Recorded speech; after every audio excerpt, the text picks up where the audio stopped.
tá, irmãos? Estou feliz mais uma vez estar nesta igreja. Estava conversando com o pastor Isaac aqui, que fazia uns anos que eu não vim aqui. Acho que a última vez que eu vim estava no começo da reforma. Estamos tão próximos, mas estamos ali na Lapa.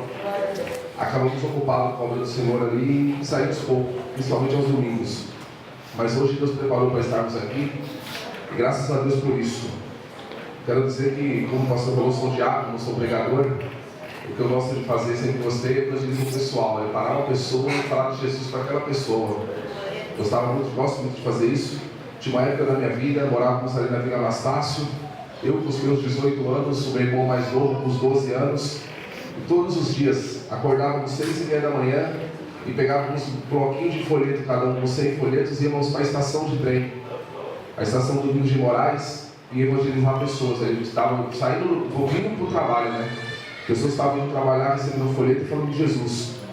E muitos testemunhos tivemos ali, irmãos, do que Deus faz através dessa obra. Eu quero convidar os irmãos a lermos um texto na palavra de Deus. É bastante conhecido da igreja. Está em Lucas, capítulo 15. Lucas, capítulo 15, a partir do versículo 11. É conhecido o texto da igreja. A epígrafe, o título, né? Fala parábola do filho pródigo. Lembrando que pródigo é aquele que gasta muito, é um gastão, gasta com excesso. Lucas 15 e 11. Diz assim a palavra de Deus. Lucas 15 e 11. E disse: um certo homem tinha 2 filhos, e o mais moço deles disse ao pai: Pai, dá-me a parte da fazenda que me pertence. E ele repartiu por eles a fazenda. E poucos dias depois, o filho mais novo, ajuntando tudo, partiu para uma terra longínqua, e ali desperdiçou a sua fazenda, vivendo dissolutamente. E havendo ele gastado tudo, houve naquela terra uma grande fome, e começou a padecer necessidades. E foi, e chegou-se a um dos cidadãos daquela terra, o qual o mandou para os seus campos a apacentar porcos. E desejava encher o seu estômago com as bolotas que os porcos comiam, e ninguém lhe dava nada. E tornando em si, disse: quantos jornaleiros de meu pai têm abundância de pão, e eu aqui pereço de fome. Levantar-me-ei, e irei ter com meu pai. E dir-lhe-ei: Pai, pequei contra o céu e perante ti. Já não sou digno de ser chamado teu filho. Faze-me como um dos teus jornaleiros. E levantando-se foi para seu pai. E quando ainda estava longe, viu o seu pai e se moveu de íntima compaixão. E correndo, lançou-se-lhe ao pescoço e o beijou. Amém. Os irmãos conhecem o texto? Vamos ler até aqui que os irmãos conhecem o restante da história. Esse texto, irmãos, esse capítulo, Lucas capítulo 15, ele é chamado na Bíblia, conhecido na Bíblia, como o capítulo das coisas perdidas. Lucas capítulo 15 é chamado também, é como se fosse na Bíblia, o departamento de achados e perdidos. Quando você vai num lugar, no mercado, em algum lugar, você vai ver lá que tem o departamento de achados e perdidos. No metrô tem esse departamento de achados e perdidos. O departamento de achados e perdidos da Bíblia está aqui, é Lucas capítulo 15. E por que isso? Porque a Bíblia fala de 3 coisas que estavam perdidas e que foram achadas, que foram encontradas. É interessante, irmãos, que Jesus vem dar a história dessas 3 coisas que estavam perdidas e foram achadas. E o texto, ele começa com uma acusação contra Jesus. Lucas 15, ele começa, os publicanos, os religiosos daquela época, os fariseus, fazendo uma acusação contra Jesus. E é interessante que a acusação que aqueles homens faziam contra Jesus, ela era verdadeira. Ela era verdadeira. Eles acusavam Jesus de uma coisa que Jesus realmente fazia. E o que é que eles acusavam a Jesus? Eles diziam assim: este homem, ele recebe a pecadores e come com eles. E aquilo era a verdade. Jesus realmente, ele recebia pecadores e comia com eles. E Jesus continua fazendo isso até hoje. Jesus recebe a pecadores Jesus come com eles, fala com eles, Jesus se alegra com eles, Jesus salva eles, transforma eles, liberta eles. Há muitos lugares que essas pessoas não são recebidas, mas Jesus continua recebendo pessoas que não são dignas, e continua salvando. E é interessante que o versículo 1 fala assim: chegaram-se a ele todos os publicanos e pecadores. É todos. Essa expressão todos é interessante, porque Jesus recebia todos os pecadores, todo tipo de gente, todo tipo de pecador. Daquele pecador mais ou menos até o pior pecador, Jesus recebia, e Jesus recebe, e Jesus fala, e Jesus tem contato com essas pessoas. E esse texto, irmãos, ele vai nos mostrar a diferença do foco de Deus para o foco dos religiosos. O foco de Deus, irmãos, era achar os perdidos. O foco dos religiosos era condenar os perdidos. O foco de Deus era nas pessoas, enquanto que o foco da religião era nas coisas, nas cerimônias, nos rituais. E esse texto, irmãos, vai nos mostrar também, veja só, as 3 histórias que Jesus conta aqui em Lucas 15. A primeira delas, Jesus fala de um homem que tinha 100 ovelhas. E que um certo dia, ele foi contar e ele percebeu que faltava uma ovelha, só tinha 99 no rebanho. E o que aquele homem fez? Ele pegou as 99 ovelhas, ele colocou-as num lugar seguro, alimentadas, e foi atrás das montanhas, atrás da ovelha que se perdeu. Aquele pastor foi atrás daquela ovelha. Aquela ovelha era importante para ele. E a segunda história que narra, fala de uma mulher que tinha 10 dracmas, 10 moedas. E ela perdeu uma das dracmas. E a Bíblia fala que ela começou ali a varrer a casa dela, arrastou móveis e começou a varrer a casa até encontrar aquela moeda que tinha se perdido. É interessante, irmãos, que há alguns que estão perdidos lá pelas montanhas, lá fora. Mas tem também aqueles que estão perdidos dentro da casa. E dá um trabalho achar, irmãos, aquele que se perdeu dentro da casa. Tem que arrastar móveis, tem que varrer. Mas eu te digo uma coisa, Jesus acha. Ele acha. Há muitos que estão há anos perdidos dentro da casa. Jesus está varrendo, Jesus está arrastando móveis, ele vai te achar, ele te acha. Porque não há nada perdido que Jesus abra mão. Aquele pastor poderia ter aberto mão daquela ovelha. Tem 99, deixa aquela. Não, ele foi atrás. Não há ninguém perdido que Jesus não vá atrás, irmãos. Muitas vezes nós desistimos. Aquele nosso parente, a gente até desistiu de convidar para vir para a igreja, a gente até desistiu, muitas vezes, de orar por aquela pessoa, mas Jesus está atrás. Porque Jesus não desiste daquilo que está perdido. E é interessante que a Bíblia fala que quando aquela mulher achou a moeda, ela chamou as amigas dela e fez uma festa. E esse texto, ele fala que a festa no céu, por um pecador que se arrepende. Jesus falou. A festa no céu. E eu fico pensando, irmãos, é gostoso promover uma festa, na verdade. Você faz uma festa de aniversário, é uma festa que faz a igreja, aniversário de algum conjunto, e chama outras igrejas e faz tudo no detalhe, capricha no uniforme, capricha nas lembrancinhas, ora a Deus para chamar quem vai pregar, tudo com capricho. Imagina os irmãos terem o privilégio de promover uma festa no céu, lá em cima. É interessante que aberturas de templo, as igrejas hoje concorrem para ver quem tem um templo maior, um templo mais bonito. A abertura de templo não faz festa no céu. Uma pessoa que conquista um cargo na igreja, isso não faz festa no céu. Um pastor, alguém famoso que se candidata e pronto, virou deputado, isso não faz festa no céu. Sabe o que faz festa no céu? É quando um miserável, um pecador, se rende aos pés de Cristo. É a única coisa na terra que é capaz de produzir uma festa no céu. Esse é o foco de Deus. E quando, irmãos, nós lemos, eu quero adiantar aqui, quando nós lemos esta parábola do filho pródigo, aqui mostra uma família em conflito. É uma família em conflito.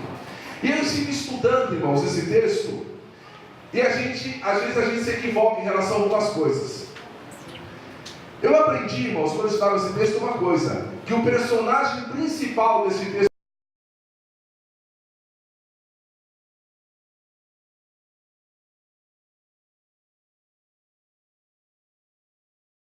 personagem principal desse texto é o pai. É o pai dessa família. Leia depois esse texto de novo na tua casa e leia ele pensando nisso, que o personagem principal aqui é o pai. A Bíblia está mostrando o amor deste pai, a misericórdia deste pai, a bondade deste pai, a paciência deste pai.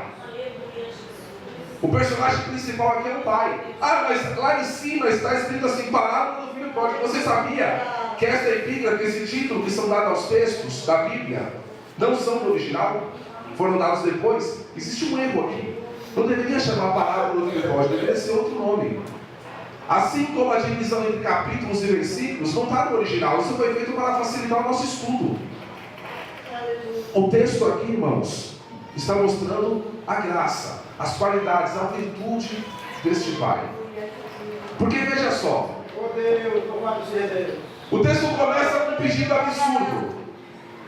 O filho chega para o pai e fala: pai, dá minha parte da herança, porque eu vou embora. Vou embora. Aquilo, irmão, foi apunhalada no coração daquele pai. Aquilo era como se o filho estivesse dizendo: pai, a minha vontade era que o senhor estivesse morto, para mim pegar minha herança e ir embora. Mas já que o senhor não morre, pelo jeito vai demorar um pouco para morrer, me dá vivo mesmo. Me dá minha herança, que eu vou embora. Aquilo, irmãos, foi como se fosse um golpe muito forte no coração daquele pai. Mas eu falei para os irmãos que o texto aqui está para mostrar a qualidade deste pai, a graça deste pai. E o que é graça? Graça é ir além da lei. Graça é ir além da lei. Jesus, para mostrar sua graça, ele cumpriu toda a lei e foi além dela. A lei não obrigava este pai a dar herança para aquele moço. Ele poderia repreender aquele moço, dar uma surra naquele moço, mas sabe o que ele fez? É isso que você quer, meu filho? Está aqui, toma, vai. Ele foi além da lei. Irmãos, olha que interessante. Eu fico pensando o que aconteceu para que aquele filho fizesse aquele pedido. Sabe o que aconteceu? O filho perdeu a alegria de estar na casa do pai. Aquele filho, ele quis ir embora, porque as refeições na casa do pai já não agradavam mais ele. Os diálogos que tinham na casa do pai já não eram satisfatórios para ele. Ele quis ir embora, porque ele perdeu a alegria de estar na casa do pai.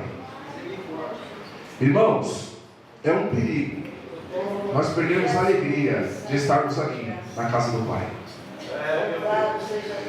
Estamos aqui nesta noite não porque somos obrigados, não porque se eu ficasse na minha casa, o Senhor ia mandar um anjo com uma espada lá na minha casa e me colocar, porque você vai para a igreja e não te mato. Não!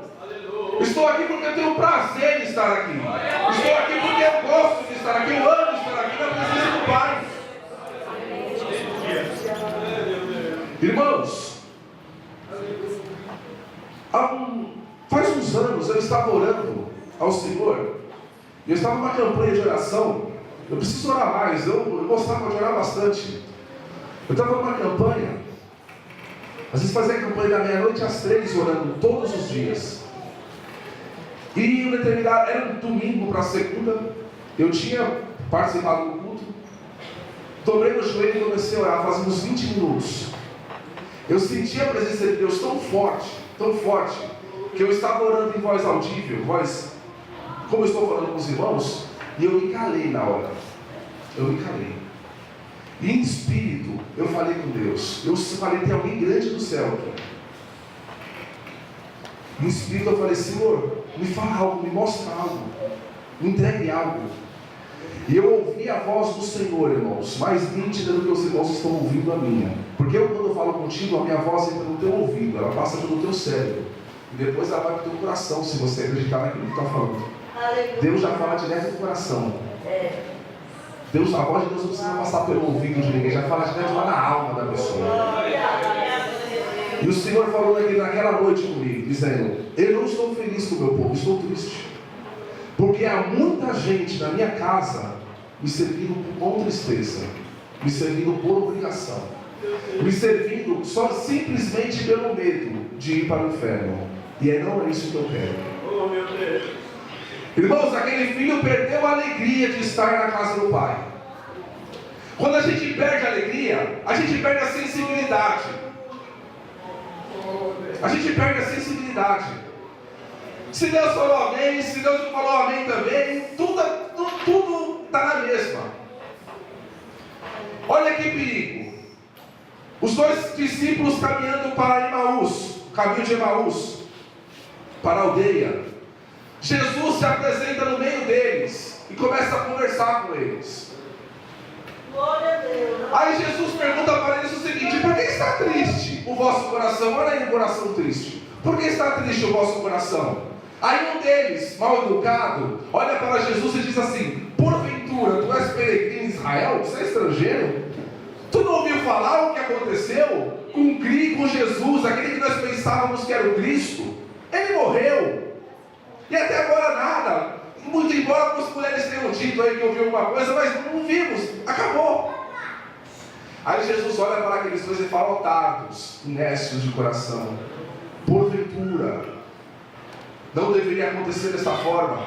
E a Bíblia fala, irmãos, que Jesus começou a pregar para aqueles dois homens, desde Moisés até os profetas. Imaginem os irmãos, uma pessoa ouviu a pregação do próprio Jesus, pregando desde Moisés até os profetas. Tanto é que lá na frente um disse para o outro: porventura, quando ele falava conosco, nosso coração ardia. Mas sabe o que aconteceu? Eles não perceberam que era Jesus. Quando a gente está triste, irmão, Jesus fala conosco, Jesus se apresenta e a gente não percebe. Aquele filho perdeu a alegria. Que o Senhor, irmãos, venha renovar no meu e no teu coração a alegria de ler a palavra, a alegria de orar, a alegria de estar na escola dominical, a alegria de estar no culto, a alegria de servir a Deus, de darmos o melhor para Ele. Esse moço perdeu a alegria. E o que aconteceu? Foi embora, saiu de casa, e com isso veio, sabe o que? A perda. Irmãos, ninguém ganha nada longe da presença de Deus. Ninguém ganha nada longe da vontade de Deus. A pessoa fora da vontade de Deus é igual ao Jonas, só perde. Só perde. Perdeu tudo. As pessoas que estavam perto de Jonas perderam tudo, tiveram que lançar a carga para fora do navio, para evitar que o navio afundasse. A pessoa fora da vontade de Deus só traz prejuízo. Há muitas famílias, irmãos, que por causa de uma pessoa está como aquele navio que o Jonas estava, perdendo tudo, jogando tudo no mar, para que o navio não afunde. Esse jovem perdeu tudo, porque o pecado, ele vem de uma tristeza, mas a casca é a alegria. Ele vem de algo, uma pessoa só tem a casca de alegria, só tem a casca bonita. O conteúdo é tristeza, é angústia, é perda. O pecado, irmãos, é um ladrão que rouba a paz. O pecado, ele substitui o eterno pelo momentâneo. Ele quer substituir as promessas de Deus por aquilo que o mundo tem para oferecer. E aquele jovem abraçou isso. Mas, irmãos, sendo rápido, aqui vai algo que ensina a nós que somos pais. Eu tenho um filho, eu quero até justificar a ausência da minha esposa, que hoje eu tenho um filho de 1 ano e 10 meses. Ele está um pouco doente, por isso que ela não veio com ele. Sabe o que aconteceu com esse moço? Ele perde tudo, ele chega num lugar onde a fome era tão grave, tão feia, que ele desejava comer a comida que os porcos estavam comendo. Ninguém lhe dava nada, diz a Bíblia. Aí sabe o que ele fez? Ele se lembrou. Ele se lembrou. E ele disse assim: na casa do meu pai, até os trabalhadores têm abundância de pão. Sabe qual é a nossa responsabilidade como pais? Qual é a nossa imagem que nós temos dado para nossos filhos? Quando os nossos filhos se lembram de nós, se lembram como de nós? Ah, meu pai é um de oração. Ah, na casa do meu pai tem abundância, na casa do meu pai tem paz. Na casa do meu pai tem uma palavra amiga. Eu vou conversar com meu pai e saio de lá feliz. Saio de lá parece que renovado, porque na casa do meu pai tem. Qual é a memória que os nossos filhos vão ter de nós?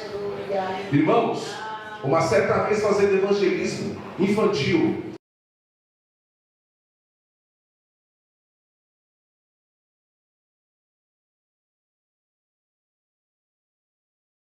Começou a falar de Jesus para uma criança e ela ouvia. Daqui a pouco a irmã falou assim para a criança: Jesus é o papai do céu. Deus é o papai do céu. Quando a irmã falou aquilo para aquela criança, falou: Deus é o papai do céu. É, Deus é o papai do céu. Então eu não quero Deus não quero Jesus não. Mas por que você... Ela não tomou um susto. Por que você não quer Jesus? Porque Jesus é o papai do céu. E qual é o problema de ser o papai do céu? Ah, sabe qual é? O papai bate na mamãe. O papai chega bêbado em casa todos os dias. O papai bate em mim todos os dias. Se Jesus é o papai do céu, eu não quero Jesus não. Sabe por quê? Porque na cabeça daquela criança, a imagem que ela tinha de pai era isso. Era um pai bêbado e violento. Qual é a imagem que nós temos colocado na cabeça dos nossos filhos? Este filho, ele falou: meu pai é misericordioso. Eu vou voltar para a casa do meu pai, eu tenho certeza, ele vai me receber. Meu pai é um pai gracioso. Meu pai é um pai amoroso. Por isso que eu falo que o personagem principal desse texto é o pai. Ele sabia que o pai dele tinha muito amor e iria recebê-lo. Irmãos, eu ouvi um pastor presbiteriano falando a respeito do amor de Deus. Ele falou uma frase que é muito profunda. Ele disse o seguinte: que não há nada que nós possamos fazer para Deus nos amar mais. Ouça, não há nada que nós possamos fazer para Deus nos amar mais. E também não há nada que nós possamos fazer para Deus nos amar menos. Porque a causa, a razão do amor de Deus não está em nós, mas está nele mesmo. Esta é a imagem que ele tinha na casa do Pai. Esta é a imagem que nós, como igreja, devemos colocar na cabeça dos jovens, dos adolescentes. Na casa do Pai, que esta casa aqui também há amor, há graça. Há muitos que saem de casa e falam assim: vou voltar para a casa do meu pai, eu prefiro morrer. Mas aquele jovem não. Vou lá ter a mudança de mão. Eu vou voltar correndo. Aí sabe o que acontece? Vem a memória que trouxe esperança para o coração daquele jovem. E depois vem a atitude. A atitude. Irmãos, a operação de Deus na nossa vida acontece diante de uma atitude. A operação de Deus na nossa família acontece diante de uma atitude. Às vezes você está orando para Deus fazer algo no meio da tua casa, mas será que não está faltando uma atitude? Mandar fogo é com Deus. Consertar o altar é conosco.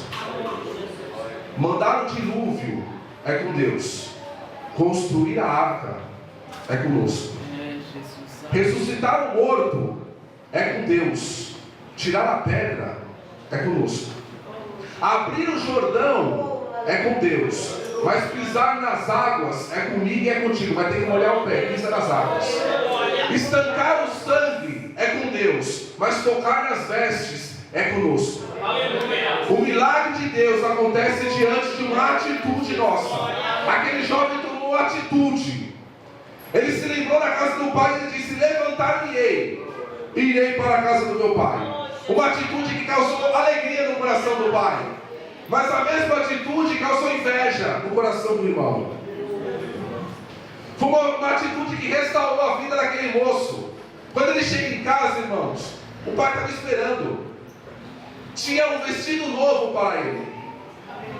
Tinha um anel para colocar no dedo daquele moço. Tinha uma sandália nova para ele. A sandália ali, irmão, sabe o que representa? A libertação, a liberdade. Os escravos naquela época andavam descalços. Uma pessoa que andava calçada, aquela pessoa não era escrava. Jesus tem sandália nova para aquele que está perdido. Jesus tem veste nova para aquele teu familiar que está lá fora. A veste dele já está pronta. O anel está pronto para colocar no dedo dele. E a sandália está pronto para calçar aquele rapaz. Jesus vai trazer de volta. E a gente vê, irmãos, eu quero encerrar já a minha palavra a provisão do pai. Além da roupa, além do anel, além da sandália, tinha um bezerro cevado, um bezerro gordo, um bezerro prontinho para fazer o churrasco. Olha a providência do pai. Porque para o pai ninguém está perdido. E a gente vê a diferença no coração do pai para o coração do irmão. Aquele outro irmão, o irmão do pródigo, quando ele ouvia um barulho de festa, ele chama um dos criados e fala: o que está acontecendo? E diz ele para ele: teu irmão voltou, e teu pai preparou uma grande festa para ele. Ele chama o pai e fala: pai, nunca defraudei, nunca saí daqui.